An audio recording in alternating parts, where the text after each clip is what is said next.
Coming to you from the West Coast, this is Politicoast. We're recording this on November 23rd, 2016, and you're listening to episode 10. Politicoast is the podcast that explores what's happening in British Columbia and around the country. If you haven't already, please make sure to subscribe and leave a review on iTunes or wherever you found this podcast. And follow us on Facebook and Twitter, where we're at PoliticoastPod. I'm Scott. And I'm Ian. First up, we had a question from our new Twitter friend, Bernard von Scholman, who's giving some great political rants on YouTube that everyone should check out, and we'll leave a link in the show notes for him.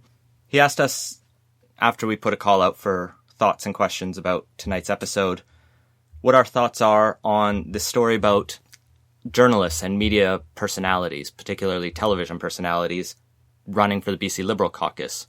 There was some criticism in the Tyee from NDP strategist Bill Thielemann about the sort of blurring of the lines between the media and the government. What do you think on that? Yeah, it's definitely a concern. You don't want to give the appearance of bias or kind of a quid pro quo.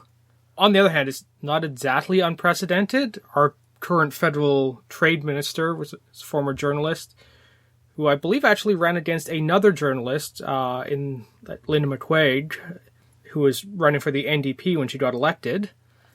So it's not out of the question, but it does, especially this late into a mandate, and when they've been in power this long, it does raise some concerns. Yeah, there's a lot of pressure on the mainstream media right now. It's sort of shrinking budgets. Post media is laying off lots of journalists at a time. So naturally, I imagine some are exploring other options. Now, going from the unstable career in journalism to probably maybe even a less stable career in politics maybe isn't for everyone. But I don't think it's the giant credibility problem. Like, people will naturally go from different sources. I think the bigger issue that Thielemann sort of looks at in his piece is the sort of financial ties, the amount of donations coming from certain parties to the BC Liberals specifically. And that's just a broader problem in BC politics, where there's a lot of big money going in and no, at least, effort on the BC Liberals to either be transparent about what influence that buys them or effort to maybe get that out. At least the BC NDP and the Greens have been long consistent in their opposition. Bernard's other questions related to what's happening with the BC Conservative Party. And I guess the quick answer is just literally nothing, because they're imploding, as we mentioned a couple weeks ago. Yeah, they still don't have a leader who, after he got booted on a technicality on the most recent leadership vote. And as far as we can tell, they're basically dead in the water. Which will, I think, play interesting into the next election, because you won't have I don't think there was a giant right-wing split in BC in the last provincial election. But there was the chance of that. The Conservatives were sort of on the upswing until they collapsed during the election campaign. And they're not even starting from that medium level this time. They're sort of nowhere to be found. And so they're not going to be a force. I think it's going to be a very traditional NDP versus everyone else in one party election, which plays really well for Christy Clark because it's just a one-on-one comparison she has to make. Well, I'm not necessarily sure that's the case. You have the Green Party making up a lot of ground and kind of coming in the forefront. They're the other party in the legislature, currently with one seat. And Andrew Weaver's definitely making a play for the center, trying to be that reasonable middle ground voice for the people who aren't necessarily thrilled with the prospect of an NDP government, but are pretty tired of the Liberals after a decade and a half. What I'm going to be watching for is the possibility of a Green meltdown. We know that the Green Party does tend to attract a sort of fringy, anti-science crowd, not universally, but enough so that what's going to happen when the first questionable statements about Wi-Fi come out, or someone, puts their foot in their mouth about vaccines or something else? Is Andrew Weaver just going to axe them from the party, or is he going to take a more, we're all welcome in the Green Party approach? I'm not sure if he's going to necessarily axe them from the party, but if you look at what he's done over the past year, he's very much tried to distance the party from that. It's made some noticeable steps away from Elizabeth May and trying to separate the BC Green Party from the federal Green Party and some of the more controversial positions they've taken. So I guess the question will be what candidates he has before him. And as I guess we talked about, a couple of them look like they're sort of stars from the local scene. And I guess we'll have to find out if they proved to meet the muster at the provincial level. And I guess the last question we can just quickly touch on is, why don't people in Vancouver know who John Horgan is? He's a politician from the island. He represents a Vancouver Island seat, of course. And so I think he's got that profile there of being an MLA for a number of years and representing his constituency, I imagine, very well. But there is a sort of disconnect between island and Vancouver politics, I imagine. You could probably speak to that. Yeah, the island does, to a certain extent, exist within its own bubble. He's from the South Island, so that's definitely more his home territory. Part of it, I think, is this is his first election campaign as leader. He's relatively new in the job. There hasn't been kind of a major thing to really push his name out there, and I think we'll see a lot more of it come the election time when things really kick off, the campaign really gets going. And I think the other thing, at least as far as Vancouver's concerned, is the big issue here is housing, and David Eby's really kind of taking up all the oxygen out of that one and being kind of the poster child for the NDP on that issue. Yeah, he's definitely the local star. He's the one who can speak to those issues very genuinely and sincerely. He's got a great connection with the people of at least the city of Vancouver, I think. John Horgan, I think, also has the sort of problem where he's just the middle-of-the-road friendly guy. So he's not a NDP partisan in the way Adrian Dix was. That sort of really polarizes people. In the previous leadership convention, when he challenged against Adrian Dix, he represented that sort of middle-of-the-road path of, well, I'm not too extreme, I'll be your moderate guy, and that didn't really inspire people. So he, didn't upset anyone, but also didn't rally anyone to the cause, so he sort of stayed below the surface a little bit. But we'll see if he's got the fight in him for the election. Bernard also asked a little bit about softwood lumber and some of the trade issues, and I think we'll bundle those and pin those thoughts and that discussion for a deeper dive on trade, because that's just opening a big can of worms that'll take us off topic. We briefly touched on it in our post-U.S. election discussion when the possible renegotiation of NAFTA came up, and we'll go into more detail, as you said, a little later on a different episode, but general gist of it is there's definitely been some talk from the Trump transition team that softwood lumber would be a major component of their renegotiations. So we're going to have to keep an eye on it, because that is a continual sore spot and a not insignificant part of the BC economy. Yeah, we don't want to drive the province into a recession. All right, going into our first story, Justin Trudeau announced this week his plan to phase out coal power across the country. This sort of builds on the carbon tax plan, which we criticize as not being ambitious enough to actually do anything, and he sort of alluded to additional steps that would help Canada reach its Paris commitments. And so the idea here is that by 2030, 90% of Canadian emissions will be greenhouse gas free is the goal. Yeah, and that represents a step up from the current 80%. So it is some, but it's not that huge step. Of course, this is kind of the low-hanging target. Coal's basically the dirtiest source of power out there, and getting rid of that goes a long way. That's one of the reasons Ontario has actually led the country in reducing greenhouse gases, is because they did the coal power phase out. Well, and Alberta's also put the phase out of coal power on its sort of agenda, and I think this accelerates it a little bit. Other provinces like BC and Quebec have had so much hydropower, we've never had a coal plant. Or I looked up for this story whether we even had any coal in the province, and yes, we do, but most of our coal actually goes to making steel. So even the mines in BC aren't really tied up in the get it out of the ground and burn it. It's using it for better purposes. Yeah, we do have a couple thermal plants in the province for electricity generation, but they are gas-powered. We don't use coal here at all, and even those runs are run intermittently, primarily for peak loads and low water seasons when the dams can't produce quite as much. So overall, this plan should prove fairly popular in BC and not really affect our economy much or really put much of a hamper on British Columbia. The other aspect of this plan is that the government recognizes some provinces, notably Nova Scotia already, are going to have difficulty meeting its targets.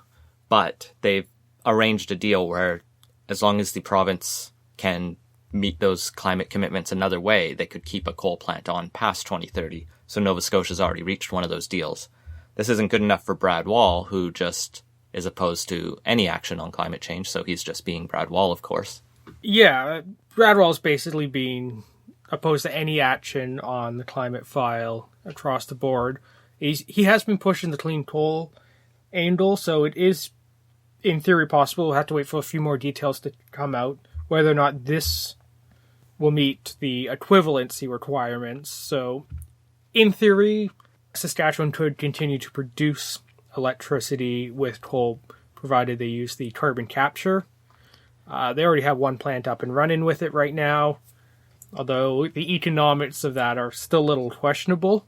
They're probably less so once the carbon tax hits. Yeah, it's definitely something I saw when I was researching this segment. A lot of the coal industry is really pushing carbon capture and storage because I think it's the only way they think they can, honestly, it is the only way they could keep coal plants open is to capture that carbon. But I know even when I grew up in Alberta, that was the pipe dream of Ralph Klein and that was the pipe dream of successive progressive conservative governments, and they dumped a lot of money into it with not much to show. Yeah, and in my opinion, this was most likely going to be a dead end as far as addressing climate change. There are, in theory, some advances that could happen that'll push the cost down to a reasonable level, but based on the current trajectory, it's not looking like it's going to be a very feasible way of going about it. And not only that, there's just a whole lot of other emissions that comes with coal. Even if coal produced zero greenhouse gases, we'd still want to get rid of it just for all the other pollution that comes out of it. That's a very important point. I've looked up in the past, because there's a lot of criticism for the nuclear industry and for nuclear power plants, but nuclear power is one of the ones we actually treat as an adult, where we put strict regulations around it and we make an effort to contain the waste. So very few people have died from nuclear power, and those are people who were near Chernobyl, pretty much. Whereas coal power, you just live near one, your chance of getting cancer, lung cancer, or other health-related issues skyrockets. Yeah, in terms of death per terawatt hour, coal is one of the deadliest forms of power out there. So yeah, it makes a lot of sense to get rid of it, even if there wasn't a climate change urgency to it anyway. I guess the last final point I'll make on the phase out of coal is it's not likely to hurt the Liberals.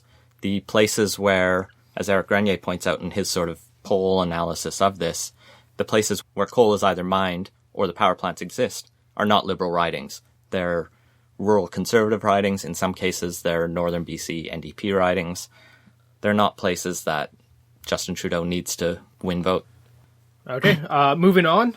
The Globe and Mail came out this week with an in-depth investigation on what's happening with the BC Agricultural Land Reserve and the developments going on there. This is really interesting. I found it as a sort of exclusive investigation that they've been doing, and full credit to the Globe and Mail for the work they've done on investigating the housing crisis in BC. Metro Vancouver and BC has long had an agricultural land reserve, a sort of throwback to the 1970s NDP government, I believe, that set aside parts of BC so that we would have food.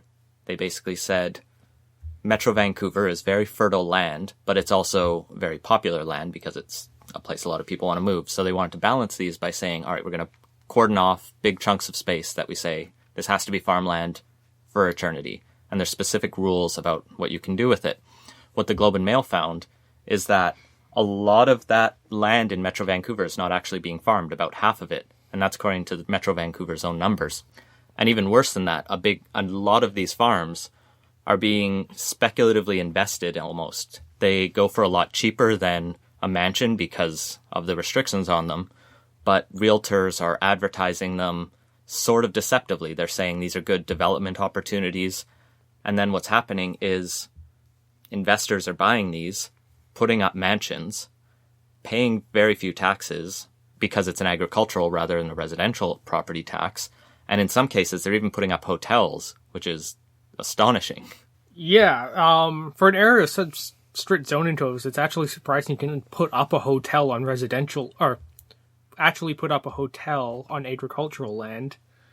But yeah, you mentioned the tax thing, and that's what really jumped out at me on this, is how these places are getting taxed as farms. And because of the way the BC tax law works, is that farms are assessed on the value of the land, and it's used for agriculture, not the actual selling price or market value of the land. So a lot of these places are assessed at a fraction of what they're selling for, and then taxed quite low because of that. And in order to meet those requirements, you only have to have $2,500 of agricultural revenue per year to be considered a farm, which is a really low amount. And I don't even know how strict they've been on that. It sounded like a lot may not even be meeting that requirement, or where they do, they sort of do the bare minimum, which on a very large amount of land, you're not buying the sort of property the size of a Vancouver house lot. You're buying a field and putting up a mansion in the corner of it. You're getting people who are basically just taking advantage. And so a quick back-of-the-envelope calculation in this article found that even just flipping the tax rate from the agricultural to the residential, not even reassessing the land, would generate an additional $2 million in revenue for Metro Vancouver municipalities in property taxes. This also sort of ties into the foreign buyers' concerns, because what the Globe and Mail found is that a lot of these have been bought by overseas investors or shell companies. Some are going through the Cayman Islands, others are coming from Hong Kong, and the provincial government says, well, the 15% foreign buyers tax will apply to that, but if the amount they're paying is a fraction of what they're using it for. Yeah, and some of these are structured so that the company is registered to a Canadian, buys the land, and then they sell shares in the company to foreign investors, and that's not considered a sale of the real estate. It is supposed to be subject to this sort of thing, and there, in theory, are enforcement mechanisms to try and address that, but they're not very well applied. The other thing I found really interesting in this investigation is the journalist spoke to the former chair of the Agricultural Land Reserve, Mr. Bullock, which is an awesome name. He was sharply critical of pretty much everyone. He was critical of the government for essentially letting this happen. He was really critical of realtors who he said they were bloody lying about the kind of things you can do with this land, just sort of misrepresenting that you could develop a hotel on a farm. None of it really points to a solution for me, but it's another angle on the sort of housing crisis we're having, and it's something that I look forward to seeing how the government and opposition respond. Yeah, this is one of those areas where crafting effective policy is quite difficult. You want agricultural uses to be incentivized, so that low tax rate does kind of make sense. I mean, I also get the argument that you don't want to distort incentives too much by taxing different things at different rates, but if you want to use the limited amount of farmland for farming, that lower tax rate does make sense. And you also want people to be able to live on their farm. So having some residential development, at one house per farm also makes sense, but clearly this is not working. And how exactly you craft a policy to not have mansions on acres of farmland is a tricky proposition. And you don't want to just create a whole bunch of red tape and have, bylaw enforcement come and by every other week to check your, farm yields and everything. Well, I could definitely see this from the sort of ideological point of view where a libertarian or even just right-leaning government would not develop the Agricultural Land Reserve. This is frankly a leftover from an NDP government of the 70s, which if we elected the NDP in the spring, they're not going to undertake this level of sort of socialization. This is essentially nationalizing a bunch of land and saying, we're not going to own this as the government, but we're going to severely restrict what you can do with this. I don't expect them to do that. And so it's sort of this holdover that if the Liberals wanted to tear it down, that would be sort of ideologically consistent. I could see them making those arguments and say, look, the free market should just decide. But I think it's really popular. I think there's a lot of people who go, we do need food. This was the right thing to do. And so there's less of an argument for it now, just because the population growth in Metro Vancouver. About a year or two ago, I saw a study on this. I don't know if there's any more recent information on it, but basically the current land supply that's in theory agricultural can basically just meet the population's demand for food under favorable conditions. And 20 years from now, when we're expecting another 1 million people in Metro Vancouver, we're not going to be self-sufficient in food. Currently, a lot of agricultural trade. We export some. We import a lot of food. But in the future, even if we were to go all self-sustaining and only consume locally, that's just not a practical approach anymore. So you can, in theory, see the government making that case. But as you said, it's very politically unpopular. And that's why I think they're kind of shying away from doing the unpopular thing that they probably want to do, and instead are just kind of not really enforcing the current policy all that well. It's the same criticism that they've received over public education, where instead of taking that sort of ideological bent that the critics say they want to, and just privatizing the education system in province, they're sort of death by 1,000 cuts to the public education system, strip contract rights, sort of flatline funding for year after year, and meanwhile expand options and choice in the independent school sector. It's those little actions that, one action is ideological, but the long term can fuel a narrative that could bite them. So I haven't seen any political responses to this. This story only really came out on Sunday, and they didn't really get into what position any of the parties will be taking, so I guess we'll have to watch for that. All right, a few quick stories just to wrap up today. The first is Justin Trudeau has announced we're going to be buying some fighter jets. Yeah, we're buying the F-18 Super Hornets, 18 of them, to supplement our current fleet of the CF-18s. We don't know how much they're going to cost?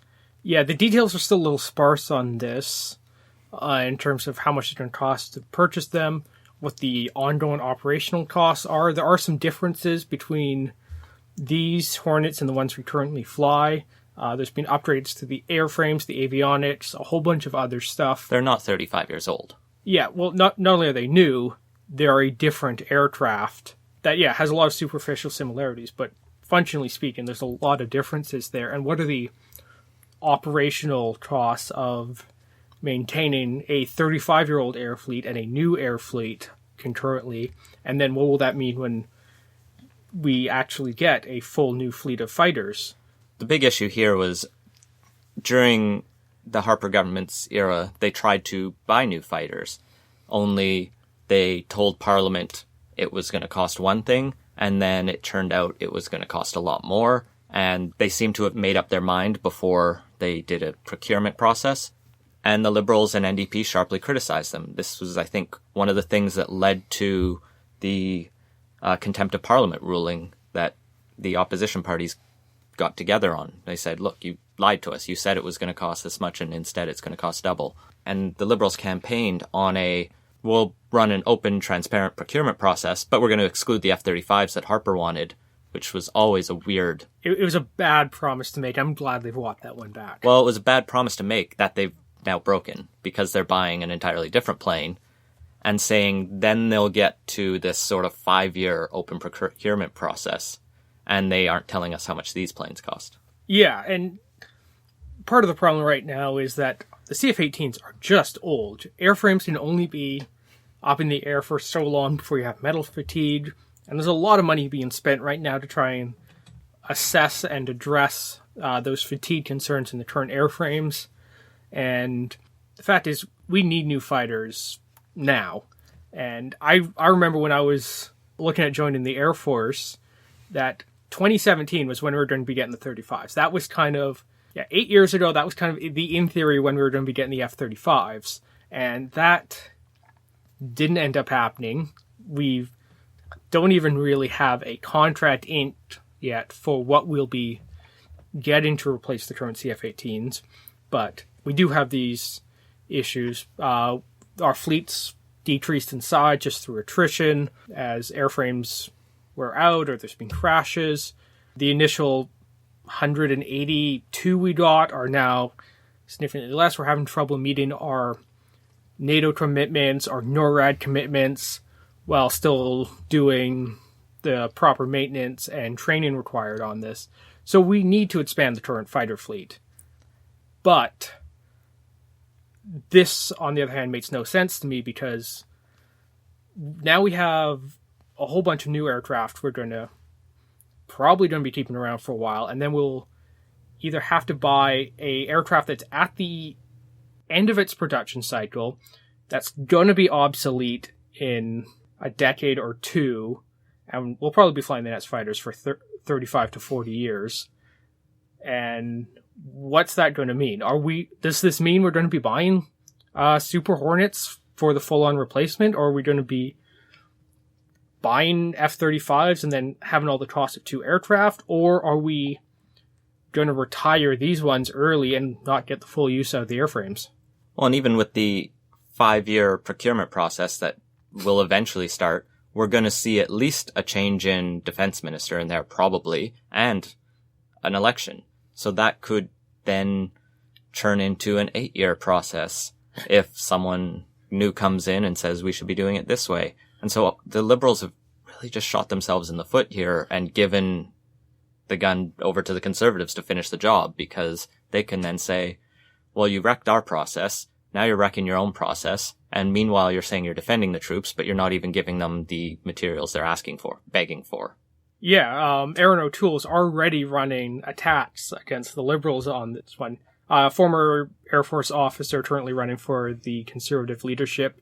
He's hammering this point, and I definitely expect the Conservatives to hit this point hard in 2019. But at the same time, this whole 5-year thing, I think that's being a little optimistic. If one thing has been shown time and time again is that defense procurements are more expensive and take longer than anyone ever anticipates. I mean, we're just now getting the replacements for the Sea-Kings that started in the Mulroney government, and similar things, a lot of other issues. Our fixed-wing search and rescue craft, they needed replacing 10 years ago. We're literally scrounging museum pieces to find parts for our search and rescue equipment. And the list just goes on and on of procurement after procurement that has been mismanaged, slowed down, and to the point where everything's all screwed up. And if there's one thing that any government needs to do to get defense right, is to fix the procurement process, because everything else is getting screwed up badly because of that. Well, I don't think I can add anything on to that. Sorry, I do have one other point I want to make on this, which is, the Harper government badly mismanaged both the public relations thing and some of the dotting the I's and crossing the T's on the F-35 thing, but basically everybody knew we were eventually going to be moving towards the F-35. It's basically the only NATO 5th generation fighter that everybody's really on board with. There's a lot of interoperability gains to be made from all of our allies also moving to that. It has the technology that's going to be needed 20 or 30 years from now that the other stuff, such as the Super Hornet, just doesn't have and will be obsolete in a couple decades. So they took a lot of flack for sole sourcing it, but there weren't many other good options out there that really meets the needs, not just in the short term, but in a couple decades from now when we'll almost certainly be still flying whatever we buy. All right. Well, speaking of not having too many good options, the NDP leadership race has gone from almost having one person to almost maybe having two people, as the National Post is reporting that MP Charlie Angus from Ontario might throw his hat in the ring and they describe him as a socialist punk rocker with a big heart. And I did see him on Facebook not confirm that. He is just calling it speculation right now, but he did say he would consider having that description engraved on his tombstone when he dies, because it's pretty fantastic.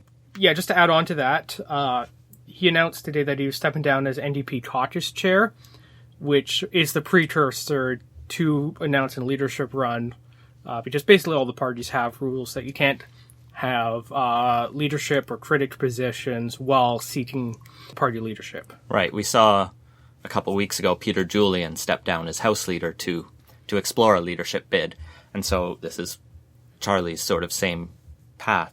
He's very well liked, as far as I can tell, within the NDP circles. He's popular, he's charismatic to some extent, and I think he has a good sort of touch between the rural sort of working class, as it were, bit of the part of the NDP, and some of the more urban progressives. I don't know if he can perfectly bridge that divide, but I know there are people who are very excited by him potentially entering the race, I guess. Yeah, it definitely appears he's making the steps to do that.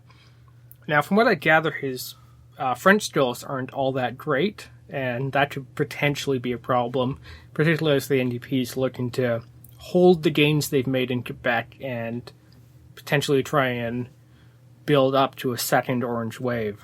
That'll definitely be something to look into. I know I wasn't sure about it at first, but Peter Julian does say he's fully bilingual, so he's at least got that going.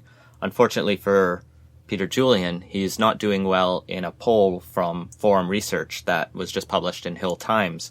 He is the sort of bottom of 5 candidates who were listed as possible NDP leaders. 2 of those candidates, Alexandre Boularice from Quebec and Nathan Cullen, have both said they're not going to run, and they're both the most popular candidates among all Canadians. They don't do quite as well among just NDP supporters. Charlie Angus actually leads that with 10% of NDP supporters.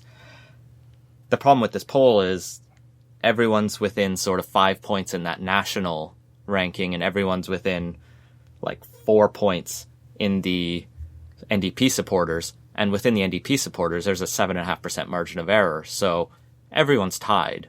No one stands out. And when the unsure is at 50% and the none of the above is at 24%, it's a wide open race at this point. That is, if people were actually to enter the race. And of course, this is a poll of the general public and then people who say they support the NDP. It's not a poll of NDP members who will actually be voting. And of course, each of these candidates will be trying to sign a whole bunch of people up, because the NDP leadership race is a one member, one vote. So if you can sign up 1 million people, you can probably win the NDP leadership right now. And they can be 1 million people in Vancouver, or they could be 1 million people in Toronto, or they could be 1 million people in Montreal. Yeah, unlike the Conservative one we talked about, there's no weighting by writing in this. So just racking those raw numbers up really matters. So it'll be interesting to watch, but no one's officially in the race yet. To close off, 2 quick and relatively big spending announcements. The Metro Vancouver mayors today announced that the Phase 1 of the Metro Vancouver Transit Plan has been approved. It's roughly a $2 billion plan that will put more buses on the street, another C-bus on the route, I guess, and sort of reroute and improve the overall, sort of improve within the existing conditions, the overall transit system. This isn't going to open the Broadway subway line, but it'll start some of the pre-construction. And the same in Surrey. It's not going to build the light rail that they need there. It's going to start the process. Yeah, there'll be other gains on the rail line. They're adding 50 new SkyTrain cars. They're increasing Canada Line service, as well as Millennium, Expo, and Evergreen Line service during the midday, evenings, and weekends. So they're already basically running trains as close together as they can at peak hours. But now they're going to increase service during off-peak.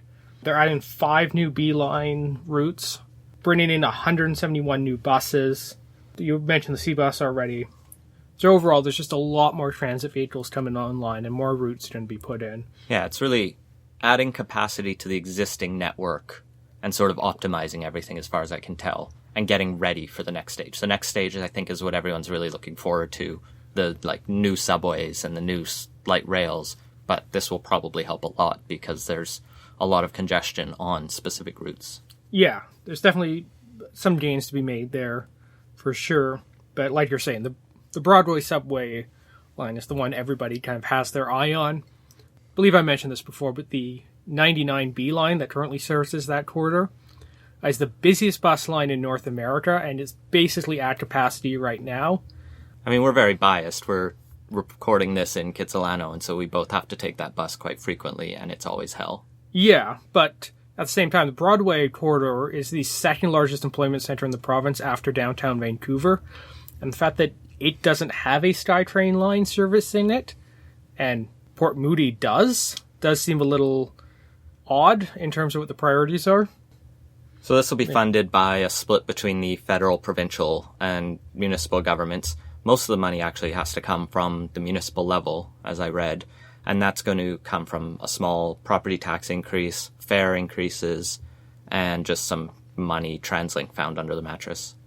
Yeah, so this is a welcome change. It's disappointing it took a year after the defeated transit referendum to get things going, but it's a step in the right direction, and we'll definitely be keeping an eye on there, particularly what's happening with the pre-construction work on the Broadway subway.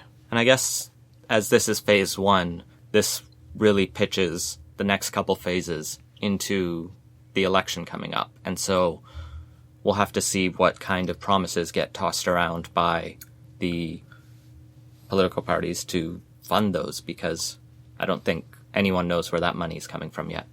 Well, speaking of money getting thrown around, the other announcement was yesterday. The BC Liberals are going to be throwing money at affordable housing. This comes off an announcement they made in September that they'd put $500 million towards affordable housing projects, and yesterday's announcement was sort of the specifics of who's getting what. It seems like it was a fairly positive announcement. There were no real complaints. 22 of the 68 proposals they approved are in the Lower Mainland and Fraser Valley, and that'll open up an additional 1,441 units for people on fixed incomes, people with disabilities, women, marginalized communities. And overall, it seems like a positive story. I'm sort of wondering myself just why only a third of the projects are in Metrovan when there is such a high need here, and we do represent half the province. Yeah, it's definitely a concern. From what I gather, they're prioritizing kind of ready-to-go projects. And as you can well imagine with what real estate prices are like and what the market's doing right now, it's hard to find land and easy space to build out these projects in Metro Vancouver. So I'm in part of the rush to get things ready for the election coming up. They're going to be starting work, I think, on some maybe not quite as optimal places, but where the shovels can be in the ground sooner. And the cynics can also wonder if this is just sort of putting money into the more liberal ridings to try to shore up votes, or if it's more equitable. And I haven't seen the breakdowns either way. I think there was some concern about that, but it's always a question you have to ask, especially months out from an election. Yeah, the election stuff's definitely a concern, and I think my bigger concern here isn't so much the political angle as the policy side of it is. Yes, housing affordability is a big issue, but these are kind of a drop in the bucket in terms of what's actually needed. And if you're not going to try and bring housing in general down to a more affordable level, it's going to be harder to make the gains on these projects for low-income people too, because everything else is kind of sucking up all the available space and resources for that. The land you need to acquire is a whole lot more expensive. I can see the point in targeting specific stuff, but if it's not part of a broader strategy, it's not really going to address the fundamental problem. And that has been Politicoast. Make sure to subscribe on iTunes or wherever you listen to podcasts, and follow us on Facebook and Twitter at PoliticoastPod. Leave us a review and let us know what you think. And if you have any ideas for the show, feel free to send them to us. Thanks for listening. We've done 10 episodes.